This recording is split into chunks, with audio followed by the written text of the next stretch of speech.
नरेंद्र मोदी। वजह? वजह एक ही है, उनका जो नेशनल इंटरेस्ट है, वो जिस लेवल पे वो भारत को लेके गए हैं, वो काबिले तारीफ है। और उसके अलावा अगर वो किसी को प्रेसिडेंटलशिप के लिए देखना चाहूँगा तो उसके बाद सिर्फ योगी जी है।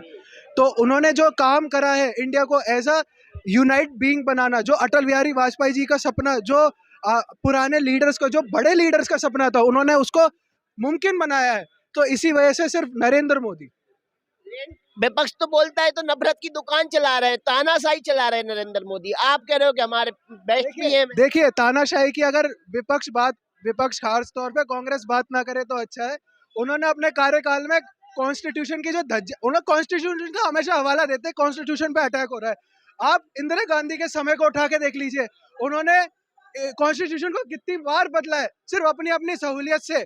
और सबसे बड़ी बीमारी जो उन्होंने सेक्युलर शब्द का उसमें अमेंडमेंट करा है प्रियम्बल में, सबसे बड़ी प्रॉब्लम उस चीज से। देखिए मैं किसी धर्म की डिसरिस्पेक्ट नहीं करता, मैं दूसरे धर्म की भी रिस्पेक्ट करता हूँ, मैं अपने धर्म की भी रिस्पेक्ट करता हूँ। पर कोई अगर दूसरा धर्म मेरी डिसरिस्पेक्ट करेगा, मेरे धर्म की डिसरिस्पेक्ट करेगा, तो वो ये ना मान के चले कि मैं कुछ नहीं करूंगा। आपको नहीं लगता मोदी जी के राज में हिंदू मुस्लिम ज्यादा हो रहा है? बिल्कुल नहीं।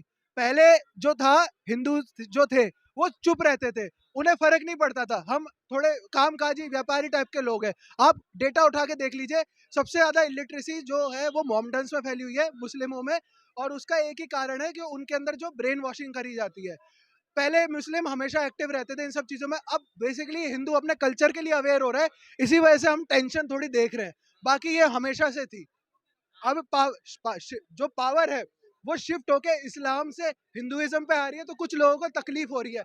सिर्फ ये एक बदलाव है, इसका हिंदू मुस्लिम से कुछ लेना देना नहीं है। सबका साथ सबका विकास हो पाया कि नहीं हो पाया? बिल्कुल हो पाया है। अगर आप पूरे ब्रॉडर सेंस में देखेंगे तो सबका साथ भी हुआ है, सबका विकास भी हुआ है। और भारत की जो छवि इंटरनेशनल लेवल पे बनी है, वो आज से पहले, ये तो आप लेफ्ट विंग्स वालों से भी पूछ लीजिए, जो भारत की छवि आज के टाइम पे वैसी कभी नहीं थी। हमेशा हमें एक पिछड़ा हुआ बीबीसी की डॉक्यूमेंट्री उठा लीजिए, कभी भी डॉक्यूमेंट्री देखिए, पिछड़ा हुआ देश है, सड़कें दिखा देंगे, गाय कूड़ा खा रही हैं। आज के टाइम पे जो इंडिया है, आप उसका डेटा उठा के देख लीजिए। मैं एक चार्टर्ड अकाउंटेंट इंटर्न हूँ, मैं वहाँ पे ट्रेनी हूँ। हमारा स्टॉक मार्केट और उन सबसे काफी ज्यादा लेना देना है। आज के टाइम पे जो एफडीआई और एफआईआई जैसे इन्वेस्टमेंट बाहर से आ रही है, वो हमारे देश में सबसे ज्यादा है। मैं बाकियों को भी यही कहना चाहूंगा, अपने देश में इन्वेस्ट करिए। आज के टाइम पे बाहर वाले यहाँ पे आके इन्वेस्ट कर रहे हैं, क्योंकि उन्हें पता है भारत किस स्तर पे पहुंचने वाला है। विपक्ष के नेता तो बोल रहे हैं मोदी जी ने नफरत की दुकानें ज्यादा खोली हैं, महंगाई से टूट गया देश, बेरोजगारी से देश टूट गया। देखिए जब भी एक 30 मंजिल की बिल्डिंग गिरती है ना, तो 10वें बाकी की बिल्डिंगों पे भी असर होता है। जब भी इकोनॉमी ग्रो हुई है, ये इतिहास में हुआ है, जब भी कोई इकोनॉमी ग्रो होती है, कुछ हद तक हमें महंगाई देखने को मिलती है। ये एक पार्ट ऑफ द प्रोसेस है। इसके साथ बने रहेंगे तो हमें लॉन्ग टर्म में महंगाई कम भी होगी, लॉन्ग टर्म में लोगों को डेवलपमेंट भी देखने को मिलेगा। देश के साधन उतने ही है, आबादी बहुत बड़ी है। आप बैग जाके देखोगे तो उस हिसाब से 10 साल में महंगाई नहीं बढ़ी है। जिस हिसाब से दिल्ली में कांग्रेस ने जगदीश टाइटलर हो या सज्जन कुमार हो, आप ऐसे भी इतिहास उठा के देखिए, मदन लाल खुराना हो, उस हिसाब से महंगाई नहीं बढ़ी है, उस हिसाब से लो ही है। तो आप ग्रोथ भी तो देखोगे, आज अनपर कमार भी इन्वेस्टमेंट करना शुरू कर दिया है यूपीआई के थ्रू या SIP में। पहले नहीं होता था ऐसे, ये जागरूक नहीं थे देश पहले, समझ लो। अगर जैसे राहुल की बात करते हैं ना, वो खुद सक्षम नहीं है। नहीं तो 10 साल मनमोहन सिंह की सरकार थे, वो उसमें कोई मंत्री पद लेते, आराम से मिल जाता, काम करते सीखते। उनको ना काम करने का तरीका है, ना बोलने का तरीका है, कब क्या बोल जाते हैं कुछ नहीं पता उनको।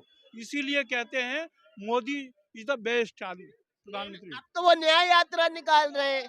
वो अन्याय क्या हो गया देश में जो न्याय यात्रा निकालने की उन्हें जरूरत पड़ी? वो तो उनसे जाके सवाल पूछे तो अच्छी बात है ना, क्या जोड़ रहे हैं, वो तो तोड़ने में लगे हुए हैं और भी ज्यादा। न्याय यात्रा निकाल रहे हैं। सब उनको भगा रहे हैं। आप देखें ना, बंगाल में ममता बनर्जी ने पहले रोक दिया, नीतीश जी ने छोड़ दिया 7 मई घुसने से पहले ही।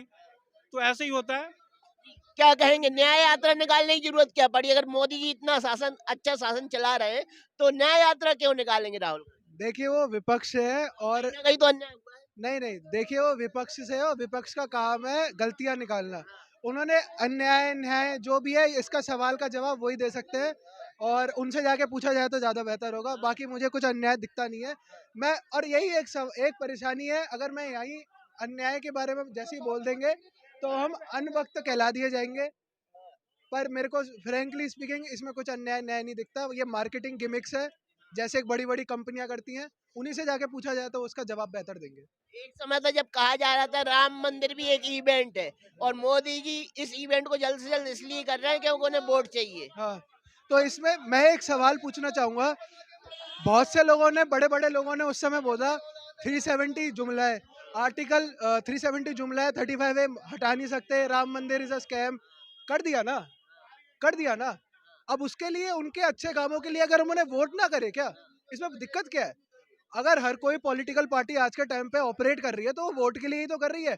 और अगर ये पार्टी बंटवारा नहीं कर रही है, ये पार्टी अगर कुछ गलत नहीं कर रही है, ये पार्टी सही काम करके उस पे वोट ले रही है, तो इसमें गलत क्या है? तो कट्टरता नहीं बढ़ गई है। बिल्कुल नहीं। कट्टरता कट्टरता सिर्फ एक धर्म में थी और अब पावर का शिफ्ट हो गया है, क्योंकि लेफ्ट गवर्नमेंट से अब जो है राइट गवर्नमेंट बन गई है। तो कई लोगों के पेट में दर्द है। ये मात्र सिर्फ चेंज ऑफ पावर की वजह से साइड इफेक्ट है और कुछ नहीं। कट्टरता बिल्कुल नहीं बढ़ी है, मैं नहीं मानता।